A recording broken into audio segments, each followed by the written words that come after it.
عنوان اولین کار ترک ترک از آلبوم نگار علی سورنا رو براتون انتخاب کردم. لطفاً اینو پلی کنید، خیلی جالبه. این سقوط آغاز آزادیه، باید بتونم بی خیال این ریشه شم. اصلا شد مولانا. او یک لحظه خودش رو توی اون تیغه قیچی ببینه. خیلی تو هم یه دست بزنید، خیلی برداشته ظریف و جالبیه. یا که توی دست باد مسموم نیفتم ماخ که رهایی حقیقتی نیست. باد بالاتر در مورد باد صحبت کرد، گفتیم باد جبر دیگه. من هم اینجا این لواشک رو گذاشتم، حالا یکی هم غیر از کانتمپوری یکی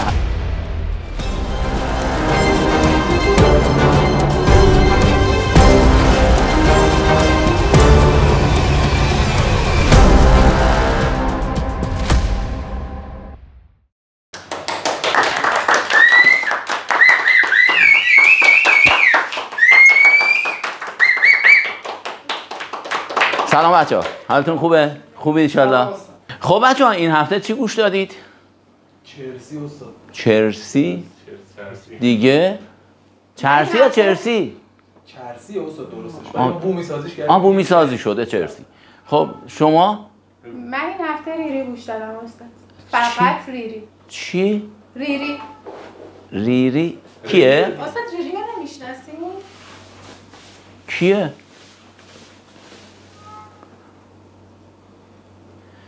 فقط دعا کن که تیموری بودی و علت همینجا اخراجت میکردن. برو بشین. تو این ویدیو آهنگ قهقرا از مجموعه گذار بهرام رو میخوایم تحلیل کنیم.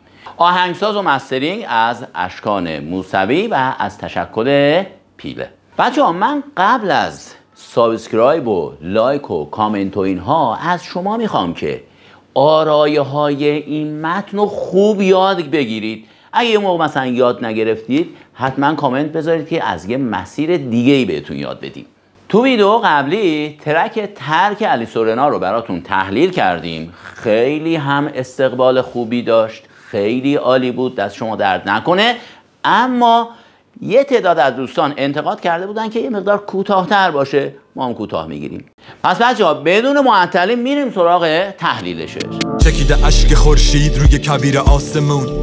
خب من اینجا یه پاز میدم که کپی رایت نخورم. خب بچه‌ها تو زمین بازی تنهان، کسی نمیده تابشون. خب پیرن و پاره پو شده رو تن داغشون. خب این ستا اولین محتوای این متن رو به ما نشون میدن. اول بریم سراغ آرایه های مشهوره که خیلی خوب کار شده. چکیده اشک خورشید اشک داشته باشه، اضافه استعاری و تشخیص. پس اینجا من اضافه استعاری داریم از نوع تشخیص. روی کویر آسمون مانند کویره، یه اضافه تشبیهی. پس یک آرایه تشبیهی، یه آرایه استعاره دقیقا در اول و در شروع ایجاد شده. علاوه بر این شما آسمون رو دارید، خورشید رو دارید و یه مراعات نظیر هم مهمونتون کرده. بچه‌ها تشخیص یا همون انسان نمایی، نسبت دادن ویژگی انسان به غیر انسانه. یه اضافه تشبیهی هم داریم که مضاف الیه به مضاف، یعنی آسمون به کویر تشبیه شده، مانند شده. خب مصرع بعدی میگه بچه‌ها تو زمین بازی تنهان. بچه‌ها تو زمین بازی تنها هستن، مشخصه، کسی نمیده تابشون. تاب دادن بچه‌ها، کسی بچه‌ها تاب بده و بازی بکنن، تاب بازی بکنن. خب البته میریم سراغ مفهومش که ببینیم داستان چیه. اینجا بچه‌ها رو آورده، اما در مصرع دوم یه تقابل ایجاد کرده. پیرهنا پاره پوره شده رو تن داغشون، اما پیرها رو تن داغشون در حال فعالیت و بازی هستند و حتی انقدر که با یه اغراقی داره بیان میکنه. اینجا یه اغراق داریم، با یه اغراقی داره بیان میکنه که اینها انقدر گرم بازی هستن و تنشون داغه که حتی پیراهنشون پاره شده. یه نکته قشنگی داریم، پیراهن یه اشتراکی ایجاد میکنه، یعنی پیر و پیراهن انگار از یه ریشه است که بهش میگن اشتقاق. حالا خیلی کار نداریم. بعد دوباره پاره پوره 4 تا پ رو پشت سر هم به صورت واج آرایی آورده. واج آرایی خیلی زیبایی ایجاد کرده. بعد در کنار اینها میگه پیرهنای این پیرها پاره شده. بعد میگیم که فلانی تجربه داره. یعنی چی؟ چند تا پیرهن بیشتر پاره کرده. یک کنایه‌ای هم از بین اینها در میاد که پیرها پیرهن پاره کردن، با تجربه هستند و یک کنایه است، در عین حال که اینجا میخواد بگه که پیرهن اینها پاره است در اثر این فعالیت ها و بازی هایی که دارن میکنن. در اینجا تاب دادن به معنی هل دادن هست، اما وقتی میبینیم خورشیدو یاد اون تابیدن و حرارت میفتیم، پس این تاب هم اینجا یه ایهام تناسب پیدا میکنه، ایهام تناسب. خب پس ما چی داشتیم؟ یه تشخیص داشتیم، یه دونه تشبیه داشتیم، یه ایهام تناسب داشتیم. پس در این دو خط غیر از اینجا یه واجارایی داشتیم، پیرا و پ پر سر هم یه حرف رو با تکرار کنیم میشه واجارایی. مثلا شب است و شاهد و شمع و شراب و شیرینی شه ها پر سر هم، اینجا پ ها پر سر هم یه واجارایی داریم. علاوه بر این یادآور اون پیرهن پاره کردن هست، یکی یه پیرهن بیشتر پاره کرده، باز هم ما اینجا میتونیم بگیم یه کنایه ای رو یادآور شده. و علاوه بر این ما اغراق هم داشتیم که دیگه اونور جا نمیشه براتون بنویسم. یه اغراق داریم که از شدت داغی بدن اینها پیرهنشون پاره شده. تشخیص و تشبیه رو بهتون گفتم، اما ایهام تناسب.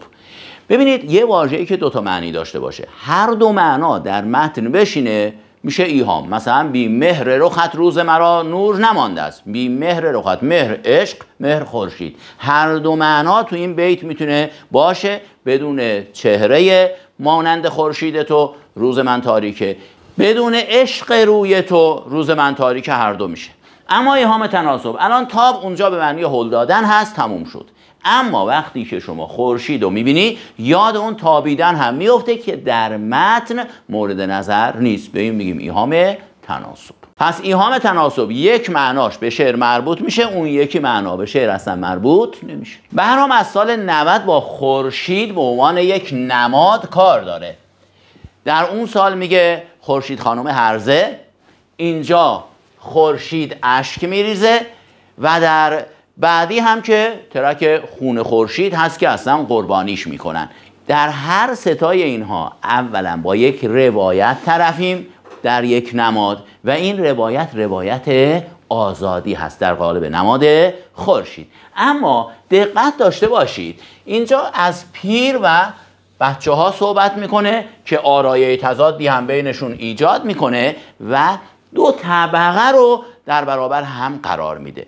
یکی مدرنیسمی که سنت شده و برای هر کسی وظیفه‌ای تعیین کرده و جامعه را کرده به صورت یک ماشین بزرگی که آدما چرخدندشن و این پیرا دارن یک کار بیهوده‌ای را دارن انجام میدن و مشغول یک بازی هستن که خیلی روش جدی‌ان. در مقابلش بچه‌ها که نسل بعدی محسوب میشن و در برابر اون مدرنیته ایستادن و اینها به نوعی فرار از مدرنیته دارن، یعنی رومانتیسیسم. پس یه تقابل رومانتیسیسم و مدرنیته رو در همین سه تا سطر اولمون میبینیم که تا آخر این شعر یه جوری تعیین کننده محتوای محوری شعر. خب بریم سراغ ادامه متن. اونقدر که مسابقه دادن با قایقای کاغذی تو آب جوب. خب هی به هم دیگه بعد بیراه میگن و مک میزنن از سینه های زمین شیر سیاه، توف میکنن خلتش روی گل و گیاه. ببینیم چی میگه. اونقدر که مسابقه دادن با قایقهای کاغذی تو آب جوب. مسابقه دادن برای پیرها، مسابقه دادن مخصوص جوان هاست. برای پیرها اینجا یه مسابقه ترتیب میده، اونم چی؟ با قایقهای کاغذی. این قایقهای کاغذی استعاره از چیه؟ استعاره از آرزوهای و آمال خیلی پوچ، یعنی آمال و آرزوهایی که خیلی براشون جدیه اما قایقهای کاغذی پوچه. اونم کجا؟ رو آب جوب. یه آب جوی داریم که زلال و روان و پاکه. وقتی جوی میشه جوب یعنی کاملا از نظر ارزشی افتاده. چیه؟ استعاره از این عمریه که اینا گذاشتن برای همچین کار عبث و بیهوده‌ای. باز هم میبینیم که یه ویژگی برای مدرنیته در واقع حاکم مطرح میکنه. اونم چیه؟ اونم این که عمر انسان‌ها در مدرنیته کاملا هدر میره و به دنبال آمال و آرزوهای پوچی میگردن خارج از اون جوهر اصلی زندگی، جوهر واقعی زندگی. استعاره آوردن واژه‌ای به جای واژه دیگه است که بتونن با هم تشبیه درست کنن. مثلا میگیم که آمال و آرزوهای پوچ مثل قایق‌های کاغذی هن، یا اینکه عمری که جریان پیدا میکنه مثل آب جوب. تفاوت استعاره و تشبیه هم در اینه که در تشبیه دو طرف تشبیه وجود داره، مثل آسمان به کویر تشبیه شده، اما در استعاره فقط یه طرف وجود داره، یعنی قایق‌های کاغذی رو گفته اما آمال آرزوها رو نگفته، آب جوب رو گفته اما عمر رو نگفته. عمر مانند آب جوبه که عمر رو حذف میکنه، یعنی مشبه به رو میذاره به جای مشبه. هی به همدیگه بد و بیراه میگن. باز این بیهوده بودن مسیر اینها رو با این بد و بیراه گفتن مطرح میکنه. مک میزنن از سینه های زمین که بالاتر تشخیص رو بهتون گفتم دیگه. سینه های زمین میشه اضافه استعاری و تشخیص که بالاتر گفته بودیم. یه نمونهشون مثل اشک خورشید، یعنی ویژگی انسان رو به زمین نسبت داده. شیر سیاه، باز دوباره ما به استعاره برگشتیم. شیر سیاه. ببینید مدرنیته با چی مدرنیته شده؟ با انرژی. انرژی از کجا می اومد؟ نفت.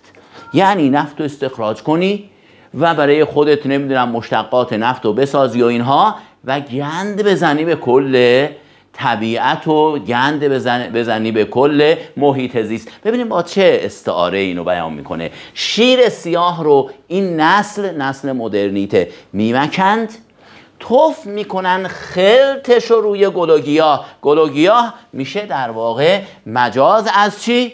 گل و گیاه میگیم مجاز از طبیعت. خب مجاز از طبیعت و خلطش چیه؟ اون مشتقات نه پلاستیک و نمیدونم چیزای از این قبیل. این هم میشه از استعاره از مشتقات نفت، مثلا پلاستیک.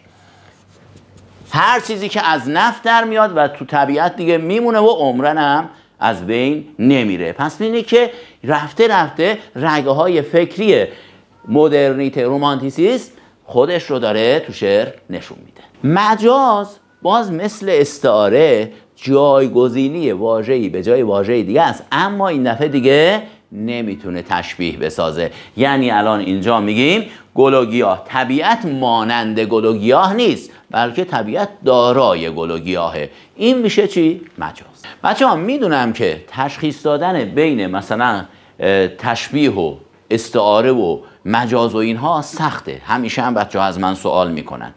ممکنه مثلا شما فکر کرده باشید این سینه های زمین مثلا تشبیهه که دیدیم اینجا تشخیص هست، اضافه استعاری هست، یا مثلا گل و گیاه طبیعته خیلی شبیه اون استعاره‌ای که اونور گفتیم اما نمیتونه تشبیه بسازه، میگیم مجازه. رفته رفته که اینها تکرار میشه براتون بیشتر جا میفته.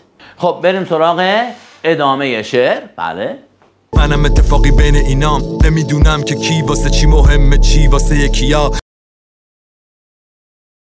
میگذرم از اینا با سرعت ثانیه، با دقت دقیقه، ولی برمیگردم پیششون زود چه مرضیمه. خب خیلی قسمت جالبیه که داره سرنوشت این شعر رو اصلا تعیین میکنه. میگه من هم اتفاقی بین اینام. خب مگه نسل مثلا فرض کنید دهه 90 دهه 80 اتفاقی بین نسل‌های قبلیه؟ خب فرزندانشون هستن، اما میگه نه من اتفاقی بین اینام. میخواد چیکار کنه؟ میخواد بگه که اونهایی که نسل نو هستن به نوعی در برابر نسل قبلی واکنش نشون میدن، که اون نسل قبلی چرخدنده های یک ماشین بزرگی به نام جامعه شدن. خب یعنی روح بیشه‌ایشون در واقع انگار از بین رفته که حالا دنبال این هم خواهیم رفت. میگه من اتفاقی بین اینام، یعنی خودش رو از اون نسلی که راه و مسیر خودش رو داره میره با این کلمه اتفاقی جدا میکنه.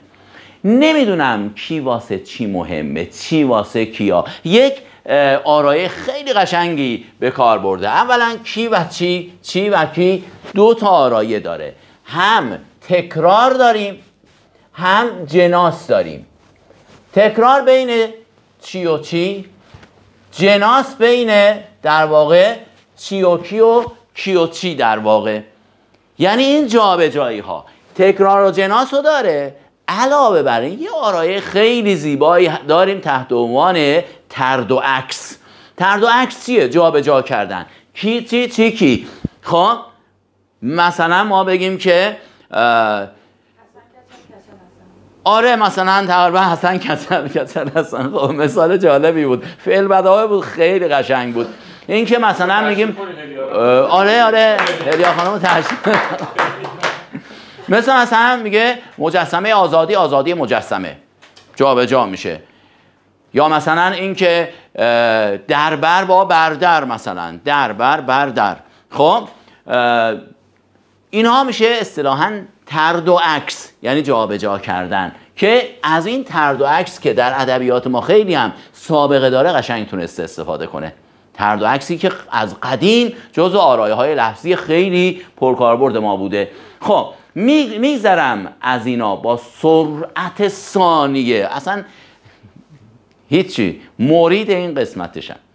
چرا؟ بخواد سرعت ثانیه، دقت دقیقه. هم اومده شبه اشتقاق ایجاد کرده، یعنی انگار که سرعت و ثانیه از یه ریشن، انگار 2 تا واژه‌ای از یه ریشه. خب و سرعت ثانیه یه واژه‌آرایی زیبایی ایجاد میکنه که خود معنی رو تقویت میکنه. علاوه بر این دقت دقیقه، اینا اصلا اشتقاق هم هست. واژه‌هایی که بچه‌ها ببینید، واژه‌هایی که با همدیگه هم ریشه باشن دقت دقیقه، به اینا میگن آرایه اشتقاق. آرایه اشتقاق یه مدلی از جناس هست. خب الان اینجا اومده گفته دقت دقیقه و آرایه اشتقاق ایجاد کرده. خب و باعث شده که باز هم مفهوم قوی تر بشه. دقت دقیقه، سرعت ثانیه. قبلی که از یه ریشه نبودن گفتید شبه اشتقاق، یعنی واقعا هم ریشه نیستن ولی به نظر میرسه انگار هم ریشن و این تقویت میکنه مفهوم رو. ولی برمیگردم پیششون زود. ببینید باز از کلمه قشنگ استفاده، برمیگردم پیششون، یعنی من از اونا نیستم. داره اینجا با اتفاقی با این برمیگردم خودش رو از اون نسلی که مسیر دیگه ای رو میرن، یعنی از اون اصل و جوهر واقعی زندگی دور شدن، داره خودش رو جدا میکنه. میگه ولی خب مجبورم دیگه، بالاخره باید با اینها همراه باشم. خب چه مرضیمه؟ خب از خودش میپرسه چرا من متفاوتم؟ چرا با اینا اتفاقی همراهم؟ اصلا چرا؟ من چم شده که نمیتونم مثل همه باشم؟ میخوام برای بچه هایی که آذرباد رو خوندند، اونجا پرنده آذرباد خیلی جالبه، نوشته باخ هست. پرنده آذرباد از همه مرغان دریایی خودش رو جدا میبینه. بعد میبینه که مرغان دریایی فقط قانع هستن به این که پرواز برای به دست آوردن فقط غذاست، بالاتر از اون دیگه هیچی نیست و اینو همه طردش میکنن. میگن برو بیرون، گم شو از بین ما، تو داری کارهای دیگه ای میکنی. یه پرنده در واقع دریایی و ماهی خار فقط برای پیدا کردن دونه باید دنبال پرواز باشه. این میگه نه، من پرواز میکنم تا به یک کمالی برسم، من پرواز میکنم تا اساره زندگی رو به دست بیارم. اینجا حدودا من یاد اون متن آذرباد میافتم. خب پس میگه چه مرضیمه؟ اونم با خودش صحبت میکنه، میگه من چمه؟ چرا من نمیتونم مثل بقیه باشم؟ چرا من نمیتونم قانع باشم به چرخدنده شدن در یک جامعه ماشینی؟ بله من فکر میکنم که میگه چه مرضیمه، داره میگه که مثلا چمه که دوباره برمیگردم، چون بعدش داره میگه دنبال چی دارم برمیگردم، دنبال اینم دنبال اونم. من فکر میکنم که میگه چون داره میگه که با سرعت ثانیه و دقت دقیقه از کنارشون میگذرم ولی باز برمیگردم. چه مرگمه که دارم برمیگردم باز. من هم اینو تایید میکنم، من این خیلی خوبه، ولی میاد یه دفعه با خودش روبرو میشه، میگه من اتفاقی بین اینا با دقت دقیقه و سرعت ثانیه از اینا دور میشم و دوباره برمیگردم. چرا اینجوری هم من؟ چی در وجود من متفاوته با اینها؟ بعدش در ادامه میخواد بگه که چه مرضیشه. جواب خودش در ادامه میگه که چه مرضیشه. خب دنبال انتقامم یا میخوام که شکم یقین شه با تحمیل عقیده. دنبال انتقامم یا میخوام شکم یقین شه یا تحمیل عقیده. کدوم یک از این مرض من اصلا کدومه؟ من میخوام بله با تحمیل عقیده. این که من آیا میخوام این که اینا با من همراه نیستن، اینها شدن یه چرخدنده های ثابت در این جامعه مدرنیته، آیا میخوام از اینها من انتقام بگیرم به عنوان حالا مثلا نسل زد، یا این که میخوام شکم یقین بشه با چی؟ با این که بگم من راست میگم، من به عنصر زندگی پی بردم، من میدونم تو زندگی چه خبره، پس من باید با شما بجنگم، عقیدم رو بهتون تحمیل کنم تا این که شکم یقین بشه که راست میگفتم. پس مرض خودش رو اینجا یه جورایی پیدا کرده. در ضمن یه شک و یقین رو هم به کار برده. میخوام شکم به یقین تبدیل بشه. اگر بگیم شک یقین است اون میشه متناقض. اما میگه شکی داشتم میخوام این به یقین تبدیل بشه، این میشه آرایه تضاد. تضاد خیلی قشنگی داره. آدم به خاتم یحیی بود. یحیی. آره دیگه اونجا ما این تضاد. آدم شدی تا خاتم شی. اونجا هم بله. چون تو مسیر تبدیل شدنه. یه چیزی به چیز دیگه تبدیل بشه، ما میگیم اینجا به چیز متضاد خودش تبدیل بشه میشه تضاد. خب بریم سراغ مورد بعدی. خب اینو پیدا کنید. تجربه لذت جدا شدن از قبیله. چه کار تو بیش جای خوردن کاه تو طویله. اوه بعدی خواستم وحشی باشم سواری ندم به بقیه. این داستان اصلا این که من داشتم از روح بیشه‌ای صحبت می‌کردم، این که داشتم از وحشی بودن داره صحبت میکنه. ببین انسان ذاتاً شما در نظر بگیرید انسانی که هنوز وارد مدرنیته نشده، وارد شهرنشینی نشده، وارد دوره علم نشده، علم زده نشده، چیکار میکنه؟ میره شکار میکنه، میاره برای هر کسی که شکارچی بزرگتریه، یعنی به عنصر زندگی بیشتر. شما میبینید که دوران کهنمون آدما به زور بازوشون، به قدرتشون، به شجاعتشون، یعنی اون حقیقت واقعی زندگی اونه. بعدش میاد میشه چی؟ اون آدم، اون رستم، اون هکتور، اون شخصیت‌های بزرگی که قهرمان هستند که واقعا روایتگر واقعیت زندگی هستند، در دوره‌های بعد مثلا مسخ کافکا تبدیل میشه به سوسک. یعنی چی؟ یعنی اینکه اون انسان از اون جایگاه انسانی خودش میاد میشه هیچ، میاد میشه یک در واقع ابزاری که از این مدت تا این مدت باید این وظایف رو انجام بده و بمیره بره، تموم شد رفت. ما میبینیم که شخصیت‌های قدیم اسم دارن، رفته مثلا در یه سری از آثار اروپایی میبینیم که میگه آدم شماره 1، آدم شماره 2، تیپ. ببین شخصیت تبدیل میشه به تیپ، تیپ تبدیل میشه به شماره. آدم‌های شماره 1 و 2 و 3 و 4، یعنی چرخدنده‌های یک ماشین بزرگ مدرن.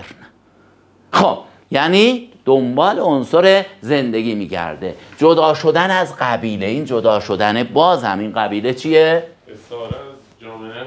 قبیله استعاره از همون جامعه مدرنیته است. پس این استعاره داره از جامعه مدرن. جامعه مدرن.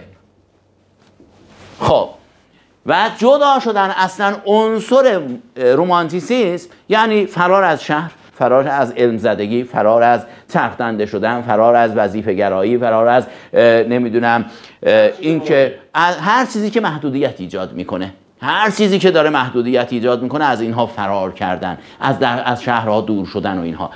شکار تو بیشه. بیشه چیه؟ اون زندگی حقیقی، اون زندگی. شکار تو بیشه حقیقت جای خوردن کاه تو طویله. دوباره طویله همون شهریه که ما درگیرش هستیم و صبح تا شب هم عمرمون توش تلف میشه. شما اگر بچه‌هایی که در دبیرستان در عرض کنم 12 هستن اون متن دکتر شریعتی رو میخونن کویرو، اونجا دقیقا همین داستان هست، یعنی تقابل مدرنیته و رومانتیسیسم. باز اونجا هم هست که اونجا میخواد فرار کنه از شهر، بره کجا؟ بره تو کویر، بره تو بالا پشت بوم بخوابه، آسمون رو ببینه، نمیدونم وحشی زندگی کنه، نه خیلی اهلی گوگل مگولی نمیدونم شهری باشه که گربه میبینه. شما از گربه میترسیدی؟ گربه ببین قدیمی ها چکار میکردن؟ میرفتن با گربه وحشی میجنگیدن، بعد میگو این حقیقت زندگیه. درسته؟ ولی شما نباید از گربه بترسیم. خب پس اینجا خواستم وحشی باشم، باز هم اون حقیقت زندگی. سواری ندم به بقیه، سواری دادن همون چرخدنده شدنه، همون وظیفه گراییه. من نمیخوام در یک چارچوب جامعه محدود دفن بشم، محدود بشم، هیچی نباشم، فقط سواری بدم به کارفرمام، بشین، پاشو، بمیر، برو، بیا. میگه من نمیخوام اینجوری زندگی کنم. من یه نسل امروز ما این حرف رو نمیزنم.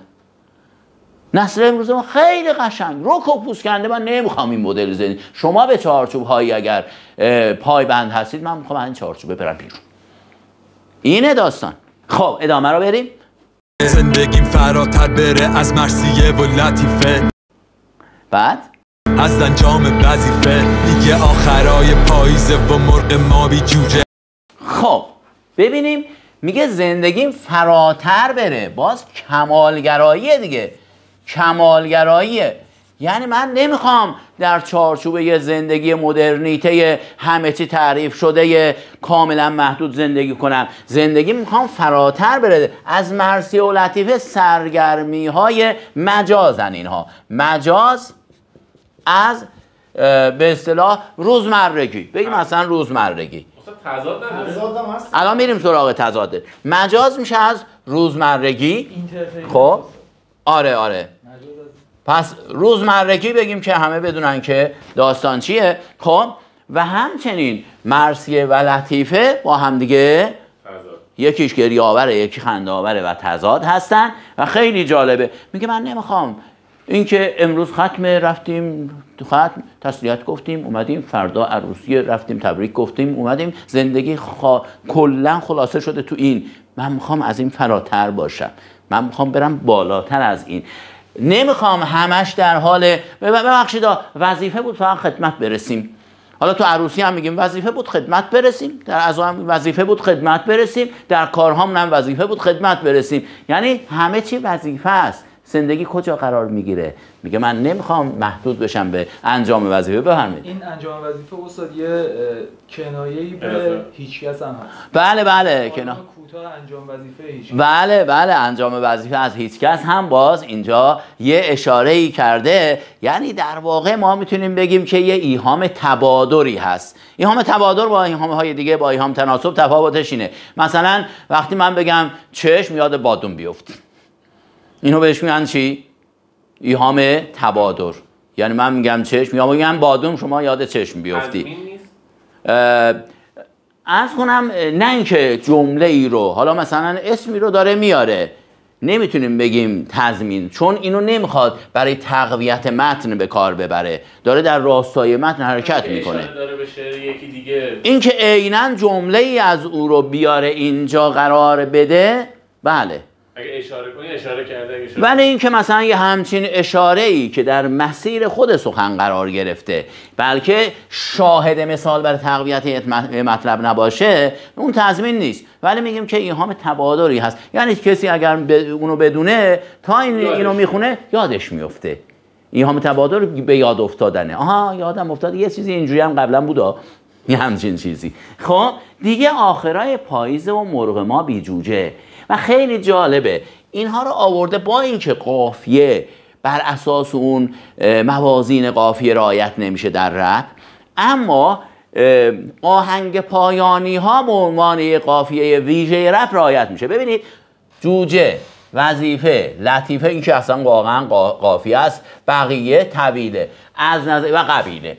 الان از نظر قافیه ما نمیتونیم بگیم قافیه دقیقا بر اساس قافیه سنتی هست، یعنی تمام موازین علمی قافیه سنتی رو داره، اما ما میتونیم بگیم همونطوری که رپ به دنبال آزادی از محدودیت هاست. اصلا رپ یه معترضه دیگه، میخواد چارچوب ها رو بشکنه، میخواد آزاد پرواز کنه. خب پس در قافیه هم میتونه پرواز کنه. پس اینها هم قافیه های خیلی قشنگیه که شاعر خیلی زیبا تونسته به کار بگیره. اما میگه دیگر آخرای پاییزه. ببینید بومی شدن رپو، جوجه رو آفرین، جوجه رو آخر پاییز میشمارن.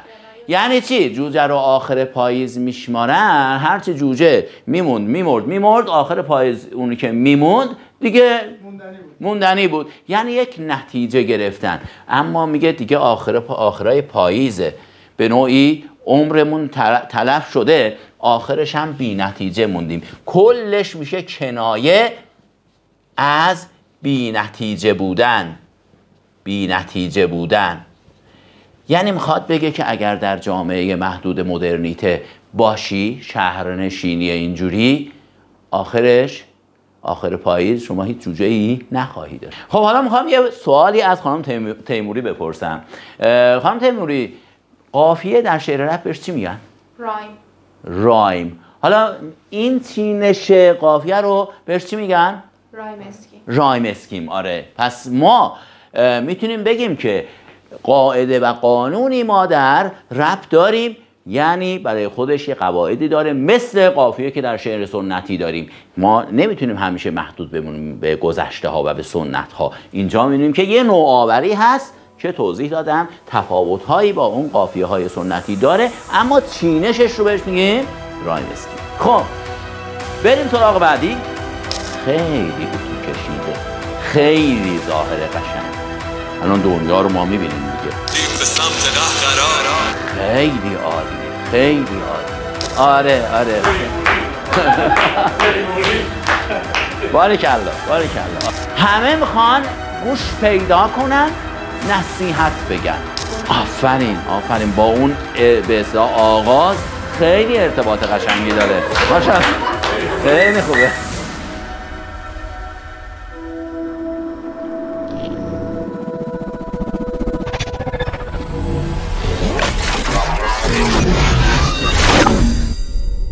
موفقیت را بخوان. درس لایو.